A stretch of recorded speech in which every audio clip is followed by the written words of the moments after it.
tout le monde. Vous allez bien ce matin? En fait, ce matin, ça a très bien parti parce que ça a parti d'un côté très positif. Et ce dont je veux vous parler, eh bien, ça a souvent une connotation négative, mais aujourd'hui, j'aimerais qu'on change de paradigme et qu'on le voit de façon positive. Et ce matin, c'est pas à mon habitude, mais j'ai amené des aides visuelles. Et vous allez voir, c'est très spécial. Mais pour que vous puissiez bien les voir, puisque c'est assez petit, j'ai également fait une fiche. Tada! C'est des roches. Donc, souvent, nous pensons à des roches comme à des embûches, à des obstacles, des endroits où nous avons trébuché. Mais ce matin, j'aimerais qu'on voit les roches de façon positive. Parce que des roches, quand on pense de façon positive, il y en a de toutes sortes. Donc ici, pour ma métaphore, et voilà, j'utilise les roches et vous allez voir pourquoi. Donc, celle-ci qui est très petite vient du chemin qui mène de notre garage à tout ce qui est bac, compost, poubelle, etc. Hein? Très spécial, je vous l'ai dit. Celle-ci décore mon salon et il y a un mot gravé dessus, c'est toutes des fruits de l'esprit. Donc celle-ci, c'est joie. Et finalement, celle-ci, eh bien, elle sert de presse-papier dans mon bureau. C'est une roche qui a été prise et décorée par l'une de mes filles. Donc, chacune des roches a une utilité. Et nous avons tous différentes roches dans nos vies. Et selon la valeur sentimentale et la valeur historique qui est attachée, les roches sont plus ou moins importantes. Par exemple, celle qui est dans le chemin qui mène du garage au bac de compost est moins importante que celle qui décore mon salon. Et celle qui décore mon salon est moins importante que celle que ma fille a décorée pour moi et m'a remis en cadeau pour décorer mon bureau. Donc, vous voyez, on a toutes sortes de roches et elles sont importantes et peuvent être positives. Donc, l'importance augmente avec le souvenir qui est rattaché. Et saviez-vous que la Bible nous parle de roches, mais pas seulement de roches négatives, mais aussi de roches positives. Certaines sont très importantes pour le peuple de Dieu. Il y a des histoires dans la Bible qui nous sont racontées où la commémoration d'événements est faite par une roche, en fait par un monument, par une stèle. Et qu'est-ce qu'une stèle? Eh bien, c'était des monuments érigés en souvenir de la grâce de Dieu, d'un bienfait que Dieu avait amené. Et souvent, sur ces stèles, il y avait des inscriptions ou des ornements. Donc, ces stèles ont une valeur sentimentale, comme ça pour moi, et une valeur historique, puisque c'est un reflet tangible de la grâce de Dieu dans la vie du peuple. Et au sujet du souvenir de Dieu, eh bien, nous n'avons plus de stèles dans nos vies, mais nous avons tout de même la Bible, qui est un rappel de l'amour et de la bonté, et également de la souveraineté de Dieu. Hein, la Bible a gardé en mémoire pour le présent au moment où ça a été écrit, et éventuellement pour le futur, puisque ça a été conservé et consigné, toutes les raisons qu'on a de remercier Dieu et de garder en mémoire ses actions et sa grâce. Mais il y a aussi les stèles qui ont été faites par le peuple de Dieu, et d'ailleurs, ils en faisaient fréquemment. Les patriarches de la Genèse ont érigé beaucoup d'hôtels locaux, et en fait, ils l'ont fait presque à tous les moments importants de leur histoire. Par exemple, Jacob a construit une stèle à Béthel. Moïse a construit 12 monuments pour célébrer les 12 tribus d'Israël, nous raconte l'Exode. Et Josué a également construit des stèles, et aussi Samuel. Et c'est celle qui m'intéresse ce matin. La stèle de Samuel m'interpelle par son nom, puisqu'elle s'appelle Ebenezer, qui veut dire pierre du secours. Donc ce matin, nous allons lire 1 Samuel, les chapitre 7, versets 2 à 14. Donc voici. 20 ans s'écoulèrent depuis le jour où le coffre avait été déposé à Kiriath-Yearim. L'ensemble du peuple d'Israël aspirait à revenir à l'Éternel. Alors Samuel dit à tous les Israélites, si c'est de tout votre cœur que vous voulez revenir à l'Éternel, faites disparaître de chez vous les dieux étrangers et les idoles d'Astarté, et attachez-vous de tout votre cœur à l'Éternel, et rendez-lui un culte à lui seul, alors il vous délivrera des Philistins. Les Israélites firent disparaître de chez eux les Baals et les Astartés, et ils ne rendirent plus de culte qu'à l'Éternel. Samuel leur dit alors, assemblez tout Israël à Mispa, je prierai l'Éternel pour vous. Ils s'assemblèrent à Mispa, puisèrent de l'eau, et la répandirent sur le sol devant l'Éternel. Ils jeûnèrent ce jour-là et confessèrent, nous avons péché contre l'Éternel. C'est là, à Mispa, que Samuel fut le juge du peuple d'Israël. Lorsque les Philistins apprirent que les Israélites s'étaient réunis à Mispa, leurs 5 princes décidèrent de les attaquer. Les Israélites en furent informés et prirent peur des Philistins. Ils dirent à Samuel, « Ne cesse pas de supplier l'Éternel notre Dieu en notre faveur pour qu'il nous sauve des Philistins. » Samuel prit un agneau de lait et l'offrit entièrement en holocauste à l'Éternel. Puis il supplia l'Éternel de venir en aide à Israël, et l'Éternel exauça sa prière. Pendant que Samuel offrait l'holocauste, les Philistins s'approchèrent pour attaquer Israël. Mais à ce moment-là, l'Éternel fit tourner contre les Philistins un puissant tonnerre qui les mit en déroute, de sorte qu'ils furent battus par les Israélites. Ces derniers sortirent de Mispa et battirent les Philistins en les poursuivant jusqu'au-delà de Beth-Car. Samuel prit alors une pierre, la dressa entre Mispa et Chêne, et l'appela du nom d'Ébénézer, la pierre du secours, en disant, « Jusqu'ici, l'Éternel nous a secourus. » Les Philistins furent humiliés par cette défaite. Ils ne pénétrèrent plus à l'intérieur des frontières d'Israël, car l'Éternel intervient contre eux pendant toute la vie de Samuel. Les villes que les Philistins avaient prises à Israël d'Ercon à Gath revinrent aux Israélites, qui libérèrent tout leur territoire de leur emprise. La paix régna également entre Israël et les Amoréens. Prions. Seigneur, merci de venir à notre secours en temps de besoin. Nous te remercions de nous ouvrir les bras lorsque nous nous tournons vers toi, de tout notre cœur.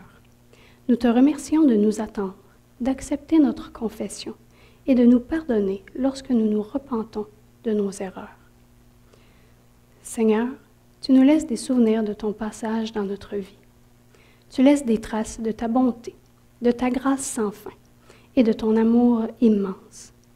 Tu gagnes nos batailles, même lorsque celles-ci semblent perdues à l'avance. Merci de nous accompagner jour après jour. Amen. Donc, au début du passage, au verset 2, nous rencontrons les Israélites qui vivent sous l'oppression des Philistins, et ce depuis plusieurs années. Par le passé, ils avaient perdu l'arche de l'Alliance, qui était un symbole de la présence de Dieu, et ils avaient été vaincus à plusieurs reprises à travers multiples batailles. Les Israélites ont donc perdu le coffre, puisqu'ils ont tenté de manipuler Dieu avec celui-ci. La pensée d'amener le coffre avec eux était, si nous avons le coffre avec nous, nous ne pourrons pas perdre, Dieu sera avec nous. Ils ont donc mis leur confiance dans un symbole extérieur de la puissance de Dieu, plutôt que dans la puissance de Dieu elle-même et dans Dieu. Donc, à ce moment, au moment où on les rencontre et durant le temps où ils avaient perdu l'arche, leur relation avec Dieu n'était pas à son meilleur. Mais ils aspirent à retourner à l'Éternel et ils demandent à Samuel des directions. Les Israélites se sont donc repentis de leurs péchés et sont revenus à Dieu pleinement. Ils ont regretté leur éloignement et se sont mis à le chercher. Donc le peuple aspire à revenir à Dieu, se tourne vers Samuel pour avoir des conseils et Samuel les dirige avec des étapes claires. Premièrement, ils doivent revenir à Dieu de tout leur cœur avec une foi sincère. Samuel les instruit donc de rejeter l'idolâtrie. Faites disparaître de chez vous les dieux étrangers et les idoles d'Astarté. C'est ce que ça veut dire. Parce que les Israélites, à ce moment, adoraient des dieux des peuples voisins. Donc, ils doivent éliminer de leur vie tout ce qui est Dieu et idole autres et s'attacher à Dieu, pleinement à Dieu, entièrement à Dieu, à ne pas avoir le cœur divisé. Et c'est ce que le peuple fait. Ils enlèvent les Baals et les Astartés de leur vie et rendent un culte à l'Éternel seul.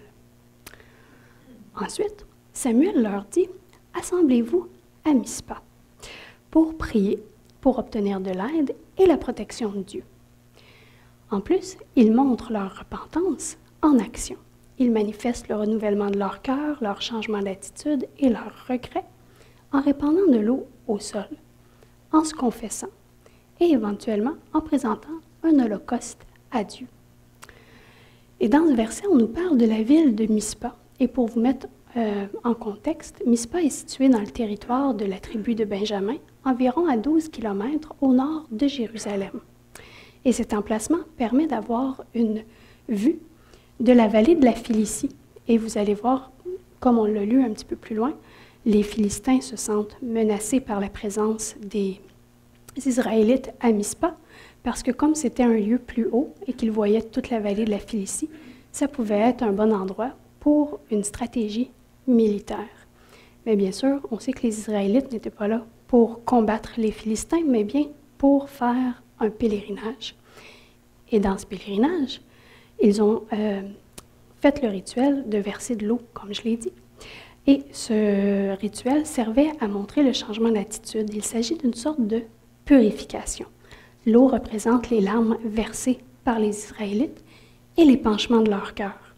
C'est un lavage, un nettoyage du péché, une symbolique pour enlever une tache. Et la clé de lecture ici, eh bien, c'est la repentance authentique, la confession sincère du peuple. Ils sont retournés à Dieu.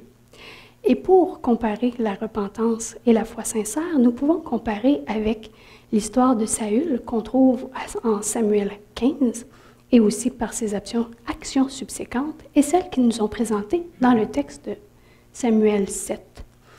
Donc, ici c'est un petit peu petit, là, mais en 1 Samuel 15, ça nous est dit que Saül a désobéi et que c'était un péché aussi grave que l'idolâtrie. Et Saül, au lieu de se repentir pleinement, il excuse ses actions. Il va dire, c'est parce que j'ai eu peur de mécontenter mes soldats et j'ai cédé à leur demande. Alors la repentance de Saül n'est pas sincère. Sa confession n'en est pas vraiment une. Il s'excuse, il se justifie. Et maintenant, en 1 Samuel 7, le texte que nous avons lu ce matin, ça nous dit que les Israélites font des actions concrètes.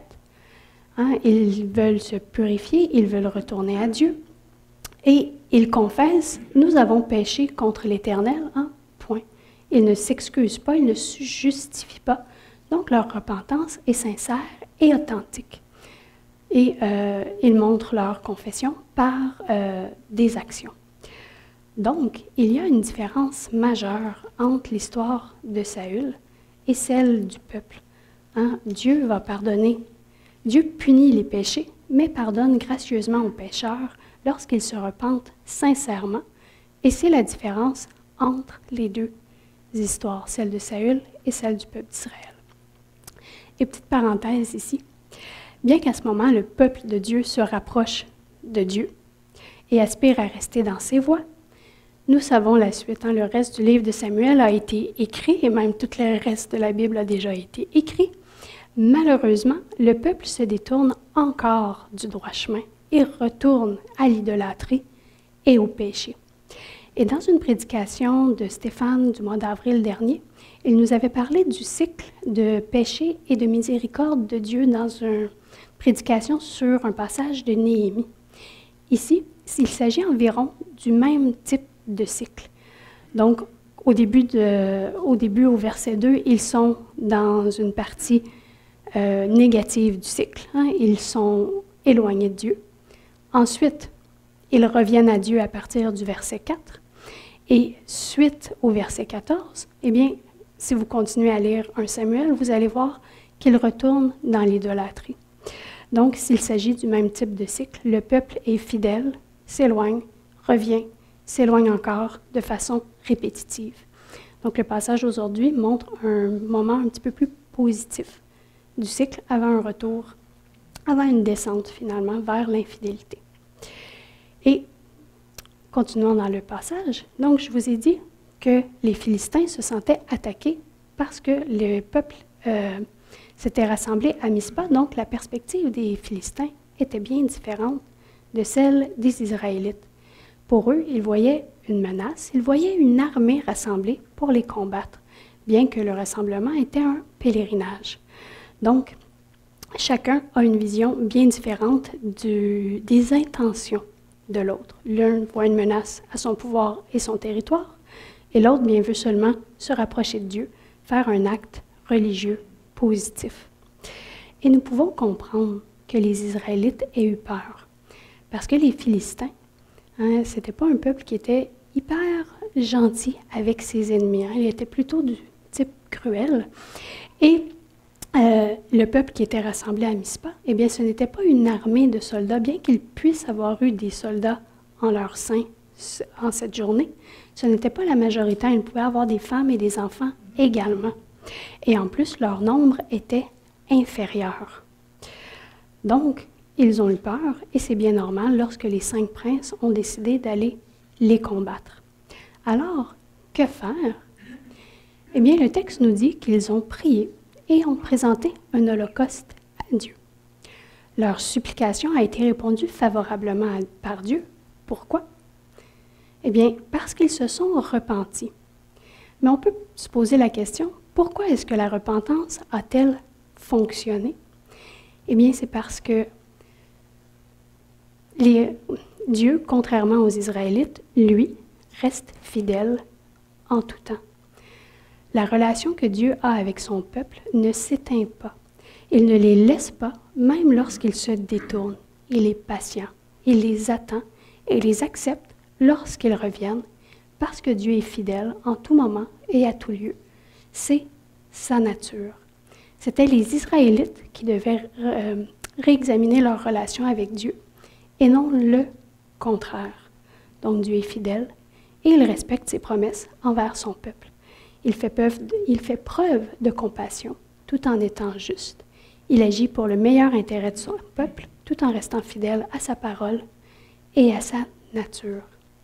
Et bien que nous pouvons extrapoler que l'Holocauste présenté par Samuel a été accepté par Dieu, il y a quand même un petit bémol à apporter. Dieu a accepté l'Holocauste, mais s'il n'y avait pas eu de repentance, est-ce que Dieu aurait accepté l'Holocauste? Eh bien non. On peut se le dire, puisque même dans le livre de Samuel, il est écrit que l'obéissance vaut mieux que les sacrifices. C'est la repentance et le retour vers Dieu qui ont été des éléments clés de la victoire, plus que l'Holocauste, qui est une démonstration de ce retour vers Dieu et de cette repentance. Et Dieu, comme on l'a lu, répond de façon positive, de façon miraculeuse. Il donne d'une voix forte en jetant la confusion chez les Philistins. Et les Israélites peuvent vaincre leur ennemi.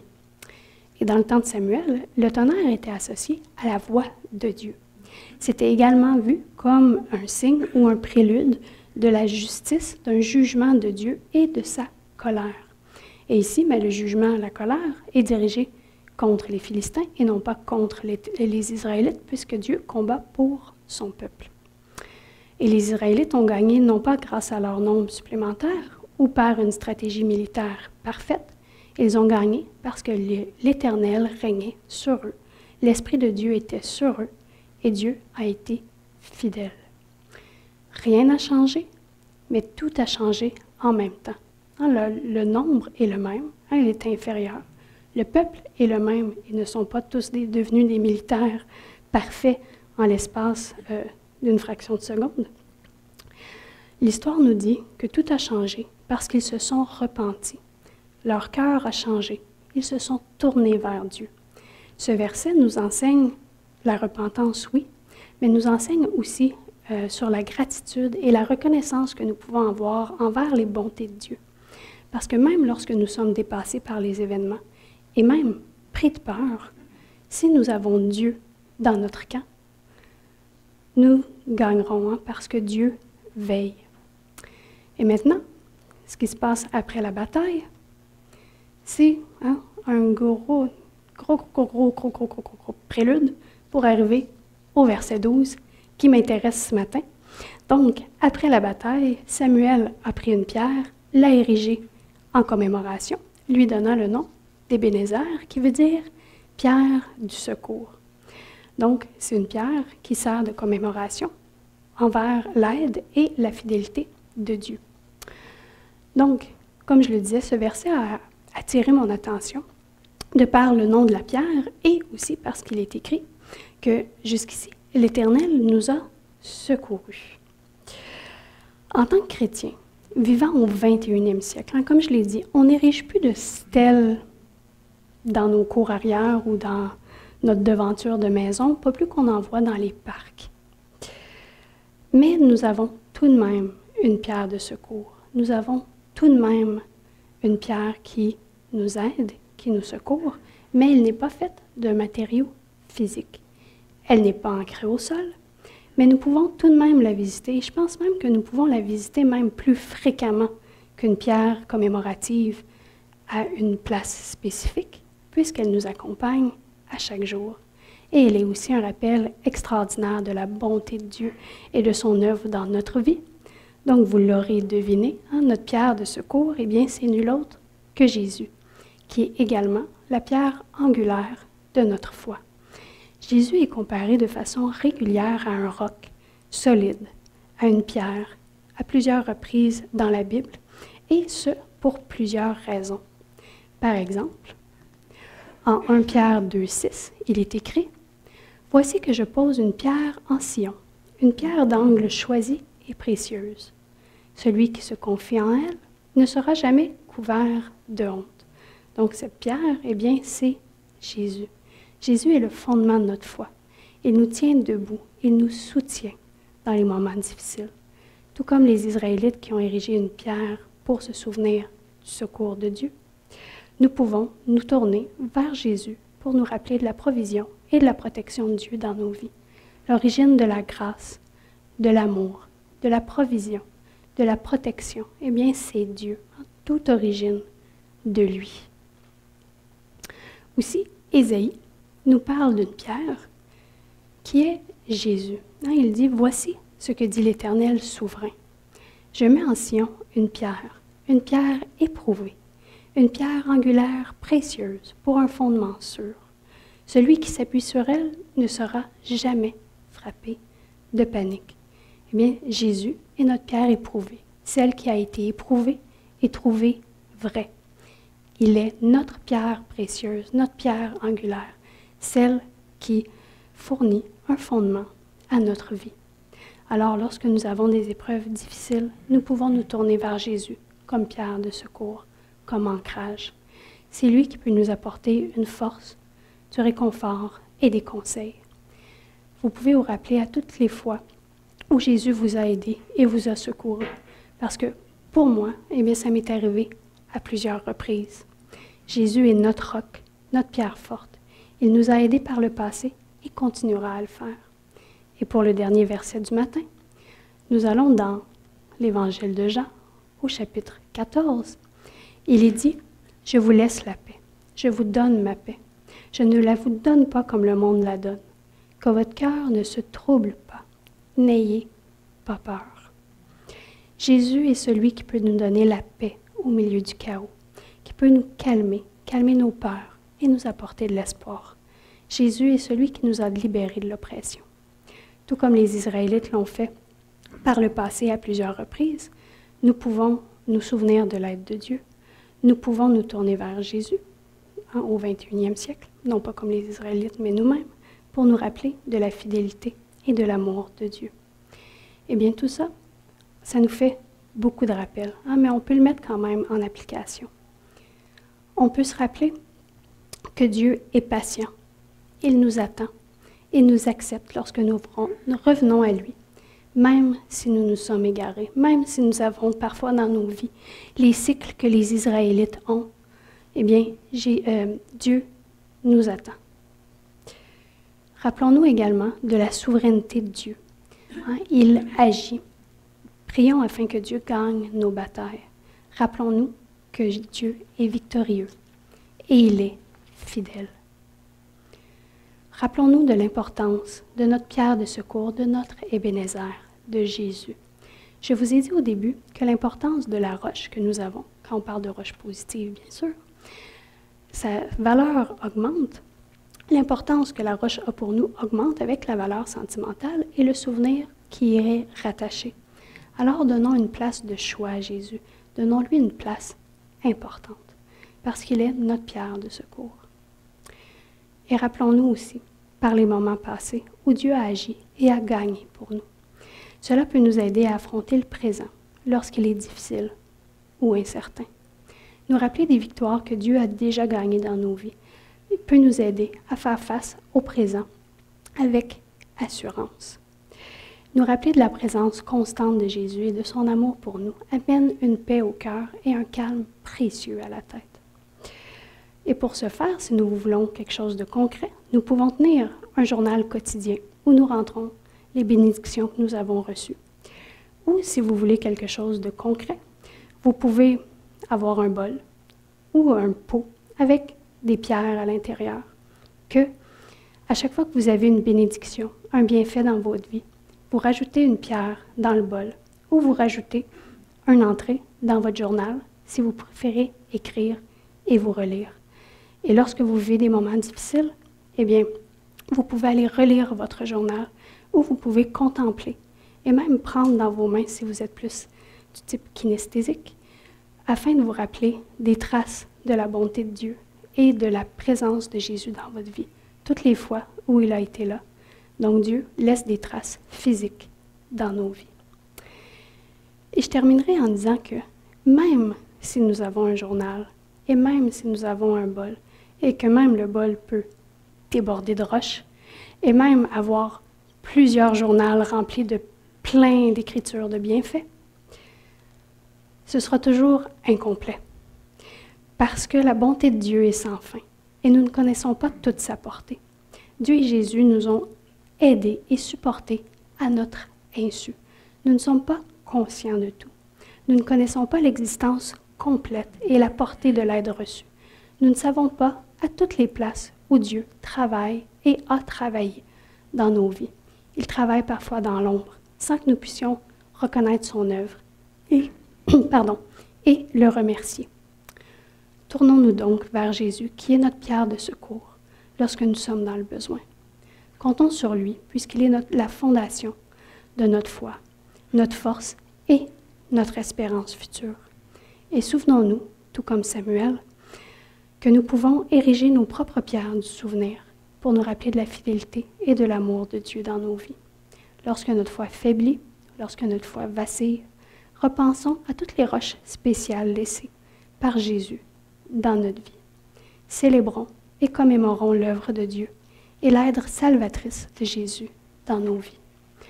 Puissons-nous toujours identifier Jésus comme notre pierre de secours, comme le roc de notre foi. Puissons-nous toujours faire confiance en la souveraineté, la fidélité et l'amour de Dieu. Sur ce, je vous souhaite un bon dimanche et je vous dis Amen.